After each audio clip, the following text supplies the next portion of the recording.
期二嘅早晨，繼續係集資新世代，義不容辭啊！早晨啊，林志美，早晨。除咗我哋兩個之外咧，今日我哋嘅嘉賓咧就會同我哋講下啲安老嘅服務啊嚇。阿林志美，你會覺得意外點解佢咁後生搞安老服務啊？都有。介紹下我哋嘅嘉賓先，佢咧就係長者家嘅總經理阿黃卓健啊！早晨啊，黃卓健。早晨，咁多位早晨。咁啊，黃卓健咧，你個名好適合啦，搞呢啲同老人家有關。呢個題，我覺得個名咧完全可以係做一間嘅老人院。冇錯。其實講到話即係安老服務咧，我諗而家即係大家都關心㗎啦。又講緊唔單止香港添啊，全世界人口都有老化緊。有啲人話咧，未來咧最發達嘅行業咧就係同一啲即係長者服務有關嘅行業，應該係最好做嘅。而家如果睇翻喺香港嚟講咧，我哋成日話安老服務。我頭先同你傾一陣啦，咁啊，我同林志美都知道啦，你啊喺外國又住嗰段時間，喺美國又生活過下啦，喺瑞典都有啊，嗬。係啊。咁你翻到嚟香港嘅時候咧，你有冇個感覺香港原來喺照顧老人家方面係咁不足啊？還是香港好正啲老人家？同埋咧，我好有好奇點解佢有咁嘅遠見咧去做，或者有咁嘅興趣做一個老人服務？係咯，咁犀利嗬！首先講翻點解會翻嚟香港咧，就係因為我哋見到香港嘅私營安老院舍度嗰度出咗啲問題。咁啊點解咧？我同我 partner 咧，其實上 MSN 嘅時候咧傾開就係話，哇上網傾開，我嗰陣時喺瑞典，哇瑞典啲老人院好好啊，啲人排住隊入老人院啊，而我個 partner 喺美國啦，又話哇係呢度啲人都排緊隊入老人院喎，但係點解咧？上網睇咗啲新聞咧，哇又虐老啊，啲老人家咧就千祈唔好入老人院啊，入老人院個頭掃把拋你走啊，千祈唔好咁叫我啊咁。我哋開始發覺，咦其實香港係一個講緊孝嘅社會嚟嘅。孝係中國人根深蒂固嘅觀念嚟㗎嘛。我哋養父母，我哋講緊係養到佢有一日唔喺度為止，但係外國人18歲就已經大家都唔理㗎啦，係咪先？咁但係香港點解啲老人院質素會咁樣呢？咁我哋開始研究個問題，究竟點解啲院舍質素會咁參差？咁我哋就發覺原來好重要嘅。第一當然啦，嗰個資源唔夠啦，喺安老服務裏面。另外一個問題咧就係發覺好多香港人都唔識得去揾翻一啲合適嘅安老院舍，有冇人關顧佢情感上高嘅感受呢？啲老人家係發覺係冇嘅。其實佢哋咧啲老人家咧其實唔怕死嘅。佢哋最怕係咩咧？最怕入老人院，係啦。但係咧有時冇辦法啦，屋企真係照顧唔到啊。咁其實個老人家都好多嘢擔心。咁啊，例如擔心啲錢啊，會唔會用屋企人好多錢啦？擔心裡面會唔會冇自由啦？擔心隔離嗰個婆婆會唔會係同我唔同籍貫㗎？或者我係男人會唔會隔離嗰個係女人嚟㗎？咁好咯，開心啊！咁佢哋咁滿嘛。其實佢哋咧大部分呢啲嘅擔心咧，都係一啲嘅錯覺嚟嘅，只要我哋咧講翻清楚俾你知，介紹我哋嗰個跟進服務啦，就會介紹翻啲院舍裏面嘅朋友啊、職員俾佢認識，等佢盡快適應嗰度生活啦，同佢講解啲錢啊，原來有部分都可能會可以攞到政府資助嘅喎，咁個心會覺得舒服好多。但反而可能好多時候香港人或者做自己仔女咧都覺得有困難嘅，我唔識得點樣同爹哋媽咪溝通，咁可能就需要一個第三者嘅身份去同我哋講解。哇！你講個問題相當複雜喎，林志美，我唔知你覺唔覺得咧？即係譬如頭先佢講一輪嘴咁樣咧。就好似好簡單，就最後我就聽到話就解除疑慮啦。但喺個過程入邊咧，其實你牽涉到咧太多嘅部分要去都一齊有你呢一個共同嘅理念先得。譬如頭先你講到話喺個資源方面啦，啲老人家佢哋嗰個情感嘅處理啦，啲仔女點樣同佢哋嘅溝通啦，甚至乎，但係我就反而會睇下其實個人手嗰方面同埋點樣去培訓，即係個質素方面，有時你都好難控制㗎嘛。我覺得個質素係會好參差咯。嗰度係啊，其實講緊院舍嗰度咧，其實講得好啱啊，志美。其實真係院舍嘅質素咧，係要定期去監控住去睇清楚。特別咧就係好得意嘅，院舍裏面嘅員工咧唔講唔知喎。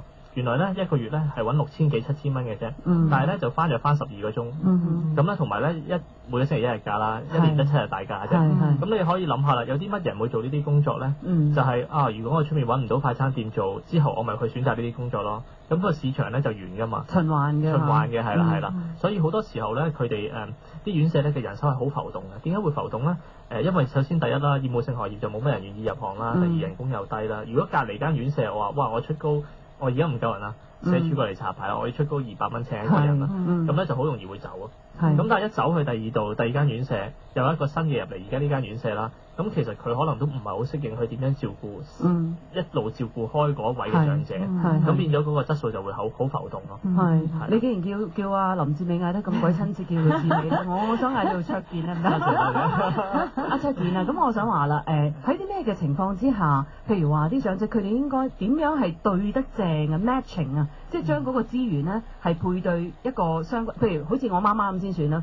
佢有少少行動唔係好方便啫，但係佢偶然咧，因為身體上佢有高血壓嘅，咁佢要暈下暈下，咁你就咁話阿媽，你咁樣成日暈，我送你安老院，咁我就一定死㗎啦，係啦。咁但係譬如我爸咁，我爸就已經真係住喺安老院啦，因為咧佢就去到係出現完全係照顧唔到自己。我媽因為都照顧唔到佢，咁佢而家住喺啲院舍嘅。咁但係我好想知，其實而家喺香港社會上唔同嘅我哋所謂嘅長者咧，都有唔同層面嘅需要，有啲可能係心靈上，有啲可能係身體上高嘅需要，咁點樣去選擇咧？其實一般嚟講咧，香港安老服務咧可以分為兩大類嘅，一個就叫居家安老啦，另一個就係院舍照顧。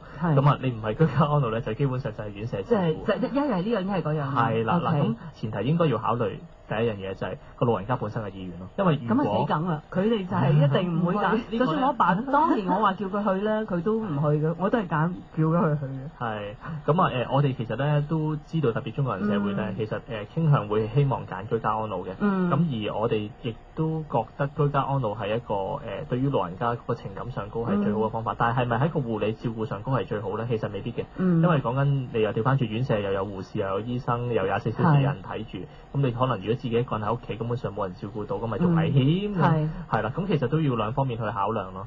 如果我哋本身做法咧，就會，因為我哋兩邊服務都有嘅，咁我哋都會視乎佢喺嗰個復康上高咩需要啦，同埋照顧上高有咩需要啦，咁再幫助翻佢。喂，但係阿卓健啊，住院嗰啲啦，係咪即係都有分唔同嘅等級㗎？喺如果院舍上高咧，亦都會分為三大類啦。三大類係啦，一個咧就政府院舍，一個咧就叫做私人院舍，一個咧就叫做甲級買位嘅院舍，可能大家都有聽過。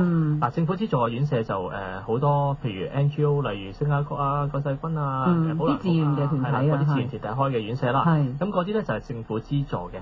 咁裏面咧就有好多唔同等級嘅，咁啊又有護理安老院啦、安老院啦。咁如果一般嚟講要入嗰一啲嘅政府院舍嘅話咧，就要個老人家就要做一次評估，就要大概120條問題到啦。咁咧就先至去由亦都會考慮埋個老人家意願嘅，而再去安排俾佢究竟你適合喺邊一個院舍嘅等級裏面居住咧，又或者係究竟你定係其實我都覺得評估之後發覺你唔需要住院舍，覺得你屋企照顧都得嘅，咁佢哋都會幫你安排嘅。